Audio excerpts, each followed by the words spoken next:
తర్వాత మూలపేటలో వీళ్ళు రావడానికి భూములు చూపించారు. తర్వాత నక్కపల్లిలో మన హయాంలోనే వీళ్ళకి భూములు చూపించినారు. చూపించిన తర్వాత నక్కపల్లిలో వీళ్ళు ఎన్నికలకు మునిపే రావడము, నక్కపల్లిలో భూములు కూడా చూసుకోవడము, భూములు వాళ్ళకు నచ్చడము, అక్కడ ఆల్రెడీ అప్పటికే ఏపీఐసి భూములు మన దగ్గర ఉన్నాయి.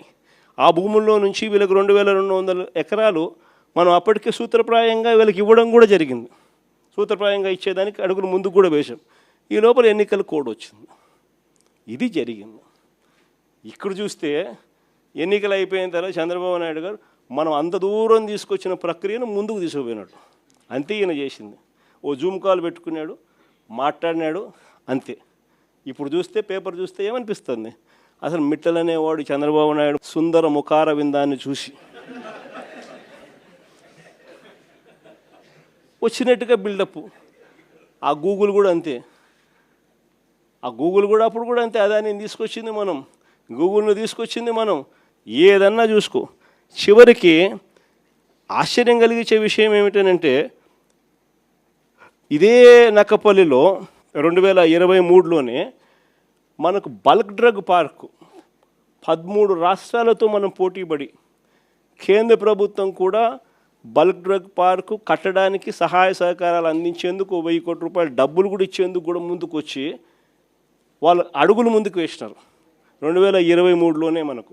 అది నక్కపల్లిలో దానికి సంబంధించిన ల్యాండ్ కూడా వాళ్ళకు చూపించి 13 రాష్ట్రాలతో పోటీపడి మనం బల్క్ డ్రగ్ పార్క్ కూడా తీసుకొచ్చినాం రాష్ట్రానికి. ఇప్పటికీ 2023లో పార్క్ తీసుకొచ్చినాము. ఇప్పుడు చంద్రబాబు నాయుడు వచ్చి 2 సంవత్సరాలు అయిపోయింది. ఇప్పటికీ ఆ బల్క్ డ్రగ్ పార్కు అడుగులు ముందుకు పడ్డంలా కొన్ని లక్షల కోట్ల పెట్టుబడులు, కొన్ని వేల ఉద్యోగాలు కార్యక్రమం దానివల్ల జరుగుతుంది. అట్లాంటిది అక్కడ కూడా అడుగులు ముందుకు వేయడంలా వెనక్కి పోయింది. దాన్ని మళ్ళీ కాంప్లికేట్ చేస్తూ అక్కడ ఉన్న ల్యాండ్ సరిపోతుంది, ఆ ల్యాండ్ సరిపోదని చెప్పి ఇంకా ఎక్కువ ల్యాండ్ కావాలని చెప్పి ఇంకా అడుగులు ముందుకు వేసినారు. వేసేసరికి కథ రివర్స్ అయింది. ఇట్లా ప్రతి దాంట్లోనూ కూడా అడుగులు ముందుకు వేయాల్సిన చోట ఈయనే కాంప్లికేషన్స్ క్రియేట్ చేస్తాడు, చేసి ఈయనే దాన్ని వెనక్కి తీసుకొని పోతాడు. ఇంతెందుకు, మన హయాంలోనే 3 పోర్టులు కడతా ఉన్నాం. మీ అందరికీ కూడా తెలిసిందే. రామాయపట్నం పోర్టు దాదాపుగా 80% మన హయాంలోనే పూర్తి చేసినాం. ఇంకా ఈ మిగిలింది 20%.